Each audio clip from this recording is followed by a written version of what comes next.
하나님, 우리는 하나님의 유일한 아들이신 독생자 예수 그리스도를 십자가에 못 박게 한 그 죄와 또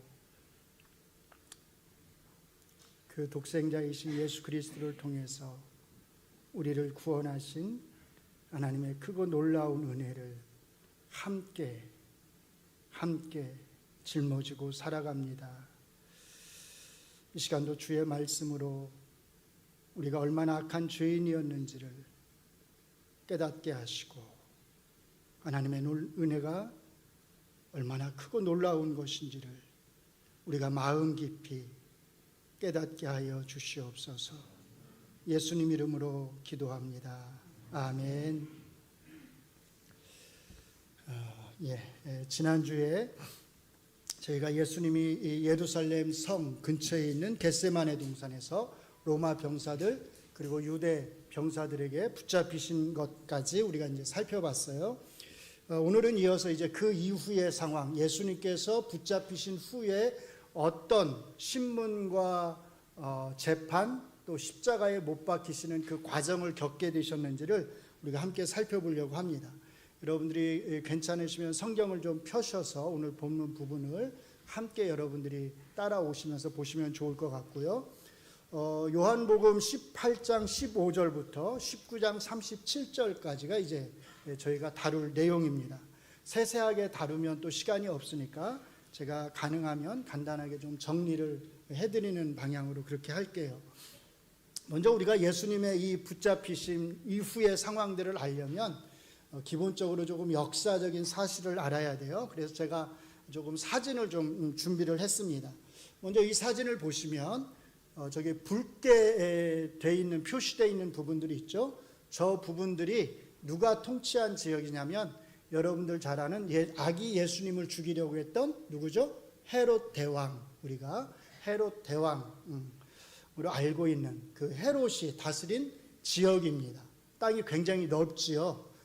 로마 총독의 허락하에 이제 저렇게 다스린 거죠. 근데 제가 이제 보실 때 왼편에 보시면 동그라미 3개 해놨어요. 제일 밑에 지역이 유대고 그 위에가 뭐겠어요? 사마리아고 그 위에가 갈릴리입니다. 이 모든 이 넓은 지역을 헤롯 대왕이 다스렸던 거예요. 그래서 대왕이라고 하는 이제 표현을 쓰는 거죠. 그런데 이 헤롯 대왕이 BC 4년에 죽게 됩니다. 우리가 잘 알듯이 아기 예수님이 태어나시고 죽이려고 하다가 실패하고 얼마 있지 않아서 이제 죽게 되는 거죠. 헤롯 대왕이 죽은 후에 이 땅들은 어떻게 됐을까요? 헤롯 대왕이 다스리던 땅들은 그 아들 3명에게 물려주게 됩니다. 그래서 그 다음 사진을 보시면 이렇게 돼요. 자, 셋 다 기억하실 필요가 없고 우리에게 중요한 것은 2명만 잘 기억하시면 돼요. 붉은색으로 되어 있는 거 곧 유대와 사마리아죠. 가장 중요한 지역인데 어떻게 보면 이곳은 누가 다스리게 되냐면 헤롯 대왕의 첫 번째 아들, 그게 누구냐면 헤롯 아켈라오라고 하는 아들이 유대와 사마리아를 다스리게 됩니다. 그리고 또 다른 아들 헤롯 안디바스라고 하는 아들이 보라색으로 되어 있는 지역 어디예요? 갈릴리와 페레아라고 하는 지역을 다스려요. 우리가 이 두 아들을 잘 알아야 하는 것은 이제 성경 역사와 관련이 있기 때문이죠. 그러니까 예수님이 주로 활동하셨던 것, 또 예수님의 제자들이 태어난 갈릴리는 누가 다스리는 거예요? 헤롯 안디바스라고 하는 아들이 다스렸던 거예요. 자, 중요한 것은 이거예요. 그리고 우리가 잘 아는 그 사도 요한을 목베어 죽인 사람이 누구냐면 헤롯 안디바스, 갈릴리를 다스렸던 헤롯 안디바스가 사도 요한의 목을 베어서 죽인 것입니다. 사도 요한이 갈릴리의 출신이기 때문이죠. 자, 우리에게 중요한 건 이거예요. 유대와 사마리아를 다스렸던 그 첫 번째 아들 헤롯 아켈라오가 BC 4년부터 AD 6년까지밖에 다스리지 못했다는 거예요. 아마 이 통치력, 정치력이 그렇게 뛰어나지 않았던 것 같아요. 그래서 유대인들이 로마 황제에게 상소를 올려서 이 사람을 물러나게 해달라고 청원을 하게 됩니다.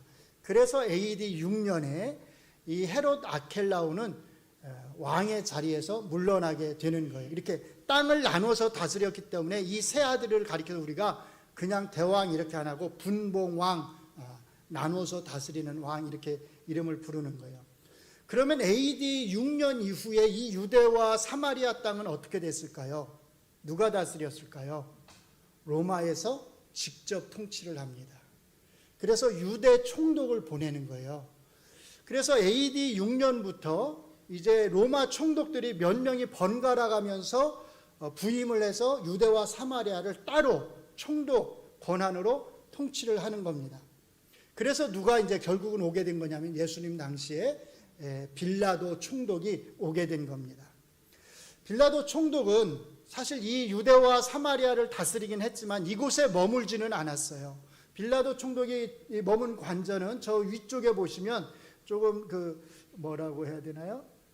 이두레라고 하는 지역이 있는데 그 바로 아래에 가이사랴 빌립보라고 하는 지역이 있습니다. 거기에 총독 관저가 있었어요. 옛날 헤롯 대왕이 그곳에 왕궁을 짓고서 생활을 했거든요. 그 왕궁을 총독 관저로 사용을 했던 것입니다. 그리고 이제 명절날 소요가 일어날 수 있으니까, 민중 봉기가 일어날 수 있으니까 그때는 군사들을 이끌고 예루살렘으로 와서 이제 아마도 성전 안에 있는 안토니아 요새에 머물렀거나 아니면 이제 헤롯 대왕이 따로 머물던 또 왕궁 궁전이 있었는데 아마 그곳에 머물렀던 것 같습니다. 바로 이제 유월절을 맞이해서 소요가 일어날지 모르니까 빌라도 총독은 군사들을 이끌고 예루살렘에 와 있었던 것입니다. 이런 상황 속에서 이제 예수님이 붙잡히신 거예요. 이 붙잡히신 이후의 행적을 우리가 마태, 마가, 누가, 요한복음을 참고해서 종합해서 정리를 하면 이렇게 정리해 볼 수 있습니다. 먼저 안나스가 누구냐면 당시의 대제사장이었던 가야바의 장인이었습니다. 그럼에도 불구하고 대제사장의 자리에서 물러났음에도 불구하고 안나스는 사실 굉장한 실세 권력이었어요. 그래서 제일 먼저 안나스에게 끌려가고 그 다음에 당시의 대제사장이었던 가야바, 그 다음에 사내들인 공회 앞에서 신문을 받게 됩니다. 그 다음에 빌라도 앞에 서게 되고요, 헤롯 앞에 서게 됩니다. 자, 이 헤롯은 어떤 헤롯일까요? 헤롯 아켈라오일까요? 아니면 헤롯 안디바스일까요? 헤롯 아켈라오는 AD 6년에 물러났다고 그랬잖아요. 그러니까 이제 남은 헤롯은 누구겠어요? 헤롯 안디바스만 남았잖아요. 헤롯 안디바스 앞에서 재판을 받는 거예요. 갈릴리를 통치하던 헤롯 안디바스가 명절을 맞이해서 예루살렘에 올라와 있었던 것입니다. 그래서 그 앞에서 예수님은 또 신문을 당하시는 거죠. 그리고 이제 마지막으로 한 번 더 빌라도 앞에서 예수님이 신문을 당하십니다. 이것을 이렇게 보시면 크게 둘로 나누어지는 것을 알 수 있어요. 먼저 앞부분은 일종의 종교 재판을 받으십니다. 안나스, 가야바, 사내들인 공회 앞에서 종교적인 재판을 받으시는 거죠. 그 다음에 이 종교적 재판을 통해서 예수님은 사실은 사형을 당해서 마땅하다라고 하는 잠정적인 판결을 받게 됩니다. 그리고 이 사형 선고를, 종교적 사형 선고를 실행하기 위해서 누구에게 보내는 거예요? 빌라도 총독에게 보내는 겁니다. 그래서 이제 빌라도와 헤롯 안디바스와 다시 빌라도 앞으로 가셔서 일종의 공식적인 정식으로 재판을 받으시는 겁니다. 이것은 정치적 재판을 받으시는 거죠.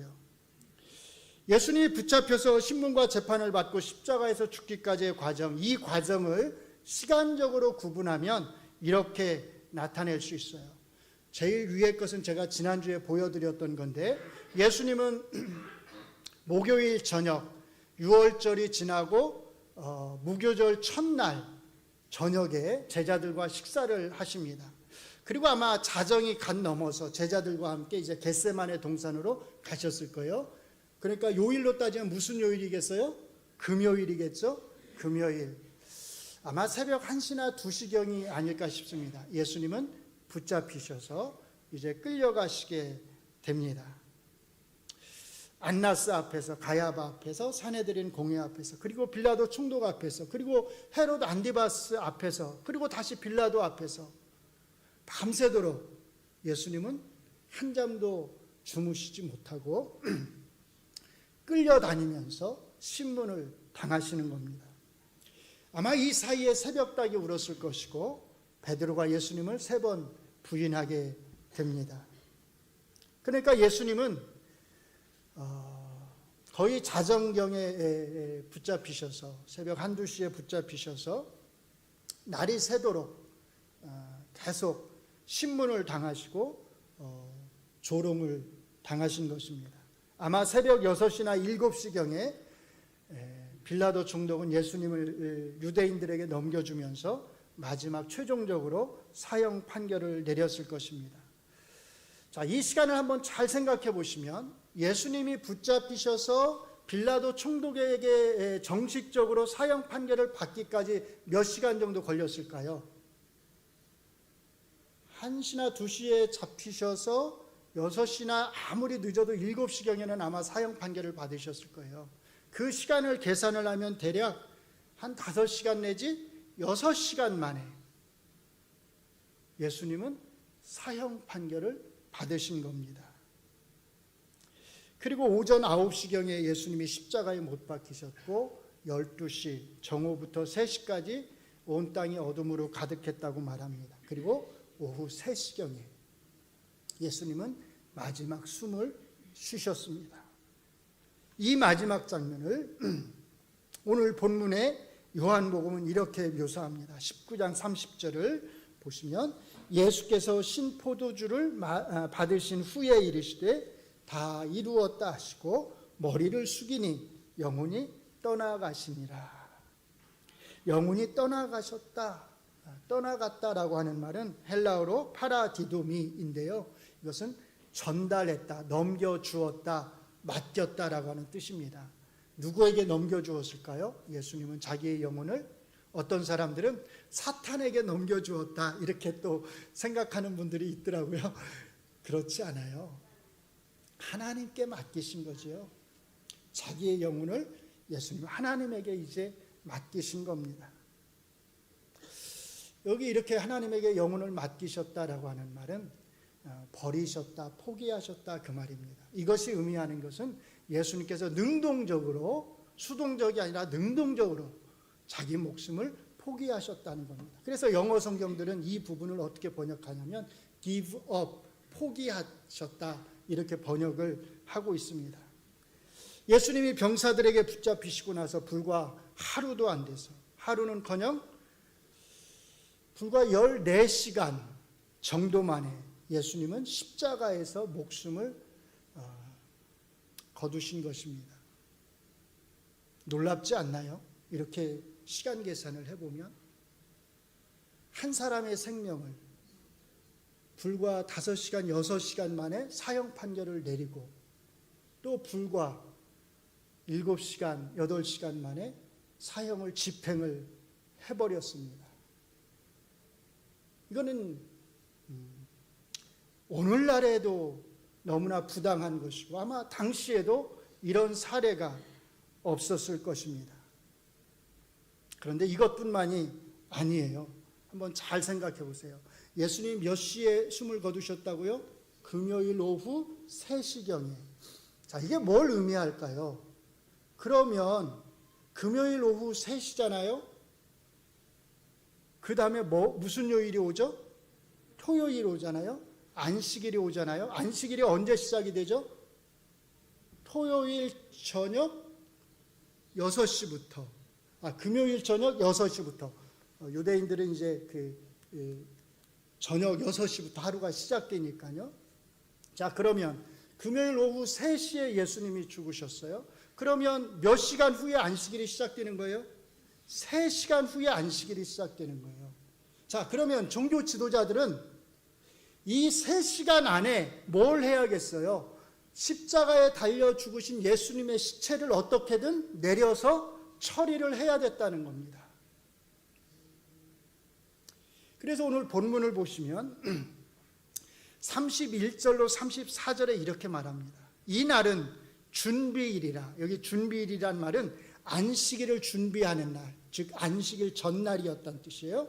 유대인들은 그 안식일이 큰 날이므로 매우 중요한 날이기 때문에 그 안식일에 시체들을 십자가에 두지 아니하려 하여 빌라도에게 그들의 다리를 꺾어 시체를 치워달라 하니 군병들이 가서 예수와 함께 못 박힌 첫째 사람과 또 그 다른 사람의 다리를 꺾고 예수께 이르러서는 이미 죽으신 것을 보고 다리를 꺾지 아니하고 그중 한 군인이 창으로 옆구리를 찌르니 곧 피와 물이 나오더라. 무슨 뜻이에요? 확인 사살을 했다는 겁니다. 왜요? 빨리 이 시체를 처리를 해버려야 되니까.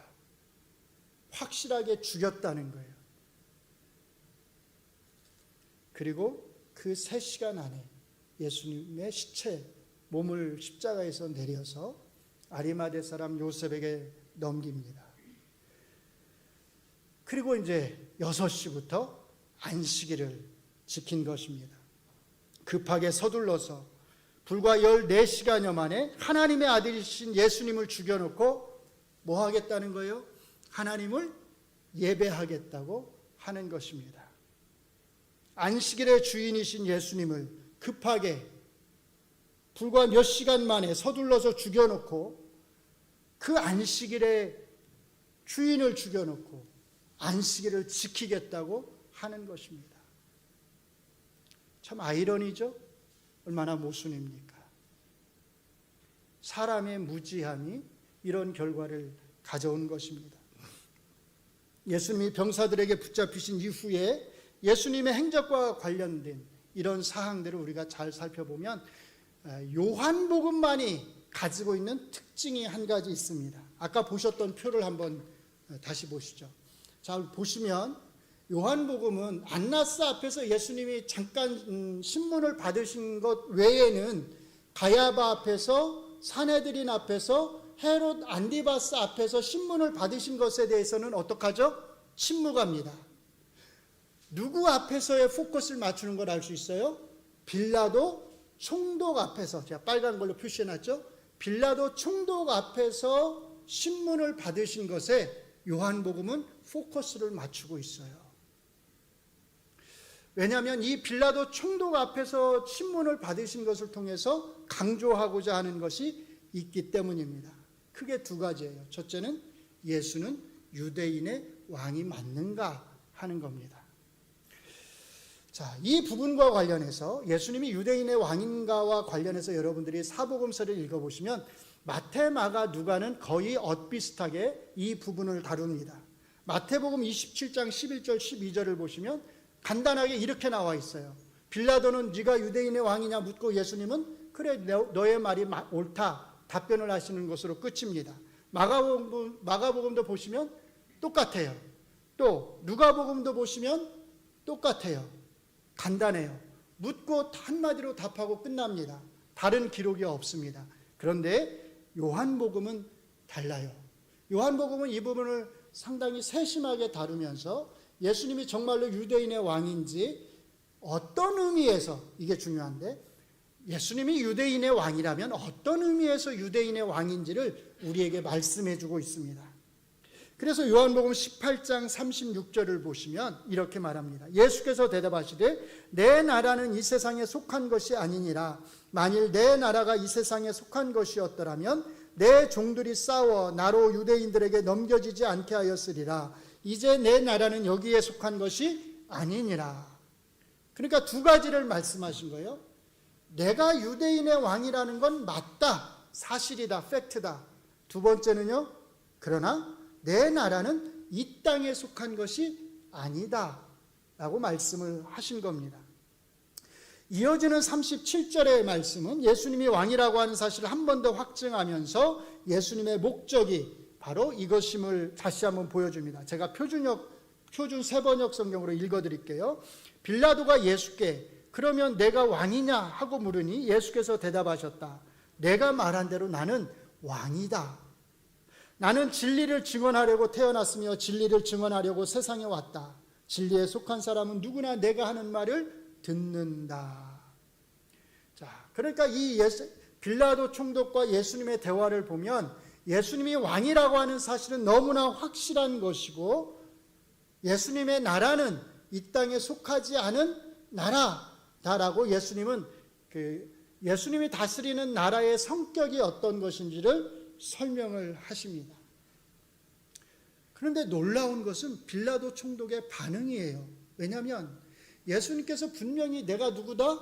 왕이 맞다라고 하셨는데 빌라도 총독은 어떻게 반응을 하냐면 예수님에게 전혀 죄가 없다고 하는 것을 강조합니다.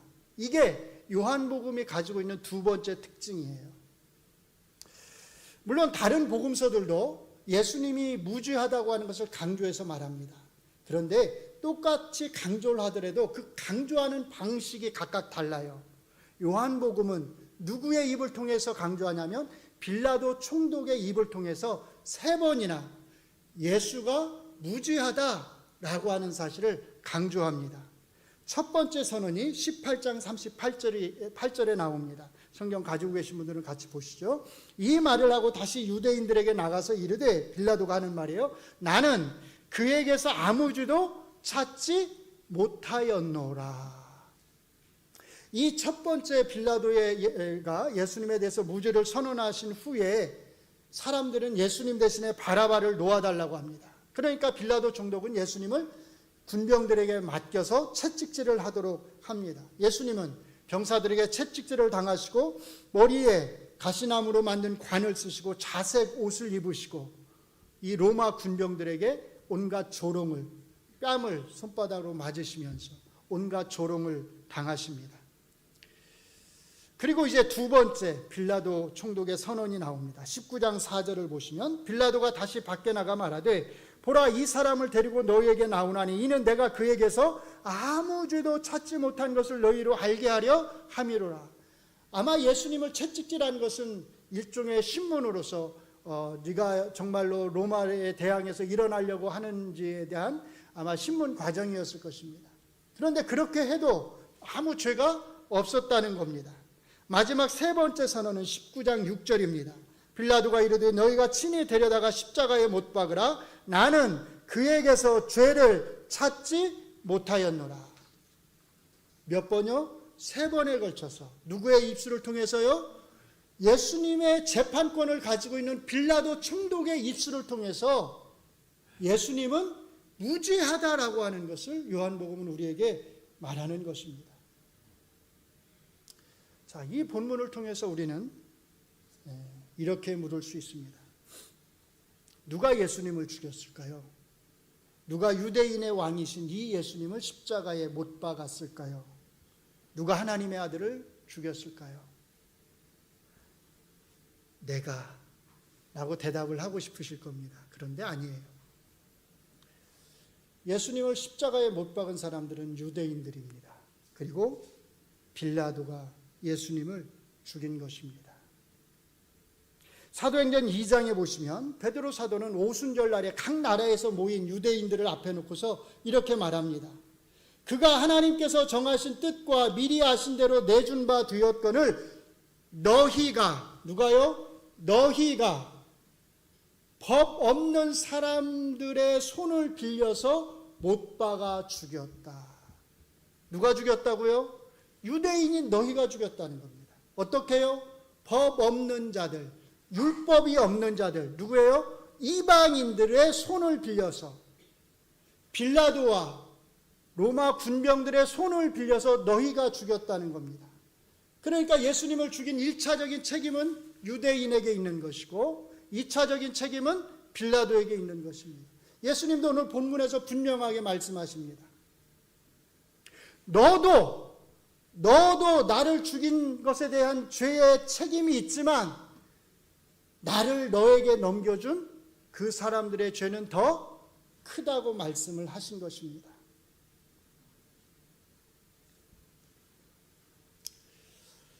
그런데 사실 더 중요한 질문은 이것입니다. 예수님은 왜 죽으셨을까요? 왜 죽지 않으면 안 되셨을까요? 누구 때문에 죽으셨을까요? 첫 번째 질문이 역사적 팩트에 대한 질문이라면 이 두 번째 질문은 신학적 질문입니다. 유대인들 때문에 죽으셨을까요? 온 세상을 위해서? 믿지 않는 저 밖의 사람들을 위해서요? 아니에요. 여기서 이제 우리는 우리의 손가락을 유대인들이 아닌 누굴 향해서요? 나를 향해서, 우리를 향해서 옮겨야 합니다. 여기서 우리는 무너지게 되는 겁니다. 예수님을 죽인 것은 유대인과 빌라도이지만 그 예수님은 우리 때문에, 나 때문에 죽으신 것입니다. 우리는 분명히 알아야 합니다.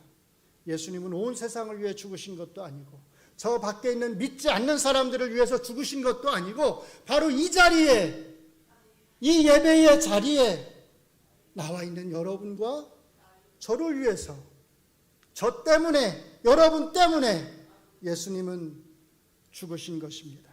그래서 베드로 사도께서는 베드로전서 2장 7절에서 이렇게 말씀합니다. 같이 읽겠습니다. 그러므로 믿는 너희에게는 보배이나 믿지 아니하는 자에게는 건축자들이 버린 그 돌이 모퉁이의 머릿돌이 되고.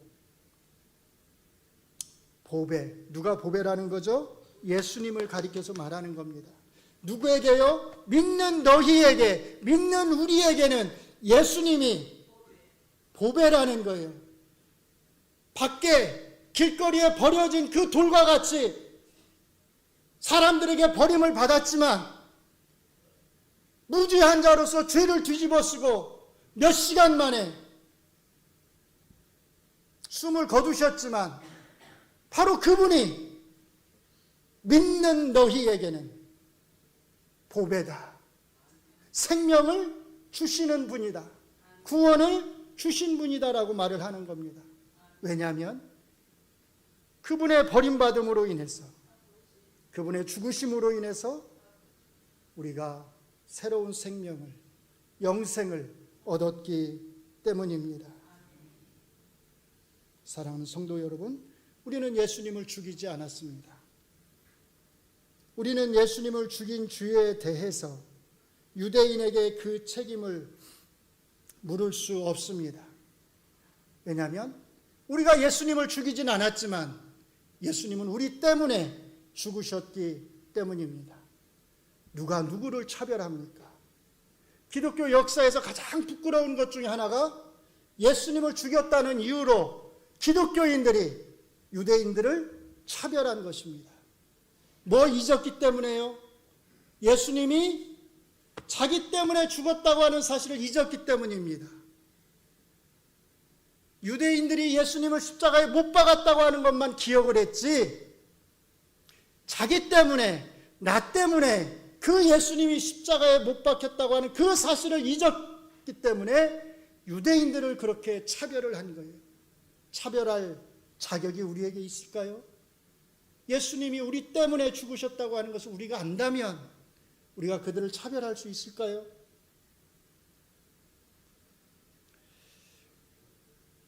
예수님이 우리 때문에 죽으셨다고 하는 건 뭘 의미할까요? 그것은 다른 것이 아닙니다. 제가 지난주에 강조해서 말씀드렸던 그 하나님의 진노, 예수님이 마신 그 진노, 하나님의 그 진노, 그 진노보다 우리를 향하신 하나님의 사랑이 더 컸다라고 하는 것을 의미합니다. 하나님의 사랑이 하나님의 진노를 이겼다는 뜻입니다. 죄인을 향한 하나님의 진노가 아무리 무시무시하다 할지라도 우리를 향한 하나님의 사랑을 이길 수 없었다는 뜻입니다. 하나님의 진노보다 더 큰 그 사랑이, 하나님의 진노를 이긴 그 사랑이 독생자 예수 그리스도를 이 땅에 보내셔서 십자가에 죽도록 하신 것입니다. 누군가가 우리를 향해서 하나님의 사랑이 얼마나 클까요? 라고 질문을 한다면 우리는 두 가지로 대답을 할 수 있습니다. 첫째로, 당신이 받아야 하는 하나님의 진노보다 큽니다.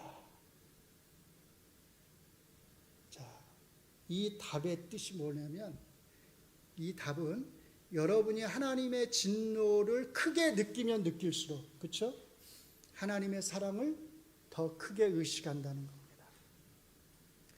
여러분이 받아야 되는 진노보다 하나님의 사랑은 더 큽니다. 둘째로, 당신을 위해서 당신의 죄 때문에 독생자 예수 그리스도를 십자가에서 죽게 하실 만큼 큽니다. 저는 여러분들이 이 사랑의 크기가 얼마나 큰지를 알고 느끼실 수 있으면 좋겠습니다. 오늘 본문이 우리에게 말하듯이 유대인의 왕이요 만왕의 왕이신 예수님이 무죄한 자로서, 아무런 죄가 없는 자로서, 빌라도 총독이 말하는 것처럼 아무런 죄가 없는 자로서 죄인이 되시어서 십자가에서 죽으신 것은 오직 우리를 향하신 하나님의 사랑 때문이었습니다. 바로 이 사랑을, 하나님의 사랑을 알고 십자가에서 죽으신 예수님을 믿는 바로 그 사람에게 영생이 있다고 하는 사실을 알려주기 위해서, 그 하나님의 사랑을 알고 예수 그리스도를 믿도록 하기 위해서 이 요한복음이 쓰여진 겁니다. 요한복음의 기록 목적이 바로 그것입니다. 저는 두렵습니다. 오늘 이 자리에 앉아 계신 여러분들 중에 혹시라도 지금까지 요한복음의 설교를 들어오셨음에도 불구하고 아직도 영생을 소유하지 못하신 분이 있을까 봐 저는 두렵습니다. 우리에게 영생이 있다고 하는 것을 우리가 어떻게 알 수 있을까요? 물론 우리가 이 자리에 나와 있다고 하는 것도 그 하나의 증거일 수 있습니다. 그러나 그것보다 더 명백한 증거들이 있습니다. 여러분 자신에게 한번 이렇게 물어보시기 바랍니다. 첫째로, 내가 하나님 앞에서 용서받을 수 없는 죄인이라고 하는 의식이, 내가 하나님의 무시무시한 진노의 대상이라고 하는 그 의식이 나에게 있는가? 둘째로, 만왕의 왕이신 예수님의 그 십자가 죽음이 나를 위해서라고 하는 믿음, 나 때문이라고 하는 그 믿음이 내 안에 정말 있는가? 마지막으로, 나를 위해서 십자가에서 죽게 하신 하나님의 그 크고 놀라운 사랑에 대한 필링이, 느낌이, 감사가, 감격이 내 안에서 느껴지는가? 그 감격이 있는가? 이런 믿음, 이런 의식, 이런 필링이 여러분에게 있다면 여러분에게는 영생이 있습니다. 있다고 말할 수 있습니다. 확신을 가지셔도 좋습니다. 그러나 이런 것이 없다면 죄송하지만 이 자리에 나와 계셔도 여러분에게는 아직 영생이 없을 수도 있습니다. 저는 이 자리에 나와 계신 우리 동작중앙교회 모든 성도님들이 요한복음이 우리에게 말하고 있는 바로 그 영생, 십자가에서 죽으신 우리 주 예수 그리스도로 말미암은 그 영생을 다 소유하신 분들이 되기를 주의 이름으로 축원합니다. 영생이 있는 척 이 자리에 나와서 앉아 있을 수는 있지만, 사람의 눈을 속일 수는 있지만 하나님을 속일 수는 없습니다. 스스로를 한번 잘 돌아보시는 그런 시간이 되시기를 바랍니다. 만약에, 정말 만약입니다, 혹시라도 이런 영생에 대한 확신과 아무런 느낌도 없이 이 자리에 나와 계신 분이 혹시라도 있다면 그분은 기도하시기 바랍니다. 주여, 나를 불쌍히 여기소서. 나의 믿음 없음을 불쌍히 여기소서. 이 시간 모두 다 같이 잠시 기도하겠습니다. 영생의 소망이 있으신 분들은 그 소망을 주신 하나님의 사랑과 우리 주 예수 그리스도의 은혜에 감사하는 기도를 하시고요. 혹이라도 정말 아직 그런 믿음이 없으시다면 주님 나를 불쌍히 여기소서라고 하는 간절한 기도를 함께 드렸으면 좋겠습니다. 같이 기도합니다. 하나님의 사랑에 감사합니다. 주님의 사랑이, 하나님의 사랑이 하나님의 진노를 받아서 멸망하는 것이 마땅하니 우리를 살렸음을 하나님 고백합니다. 우리 주 예수 그리스도의 십자가의 그 은혜가, 그 죽음이, 그 보혈의 능력이 우리를 살렸음을 고백합니다. 그리고 이제 그 주님의 은혜와 십자가 죽으심으로 말미암아서 우리에게 영생이 있음을 고백합니다. 우리의 믿음으로 말미암아서 우리에게 영생이 있음을 고백합니다. 하나님, 혹이라도 우리 동작중학교에 아직 이런 믿음이 없는 분이 있다고 한다면 주의 은혜에 대한 감사와 감격과 그런 느낌이 없는 분이 있다고 한다면 주께서 불쌍히 여기시고 긍휼히 여기시고 하나님 도와주시옵소서. 그 마음속에 하나님의 그 크고 놀라운 사랑을 느낄 수 있게 하시고 우리 주 예수 그리스도의 십자가의 죽음을 알고 받아들이게 하시고 그것이 나의 죽음이 될 수 있도록 주께서 은혜를 내려주시기를 간절히 원합니다. 그래서 우리 동작중학교에 단 한 명도 영생을 소유하지 못한 채 하나님 앞에 나와 있는 예배 드리는 자가 없도록 하나님께서 도와주시옵소서. 우리를 불쌍히 여겨주시옵소서.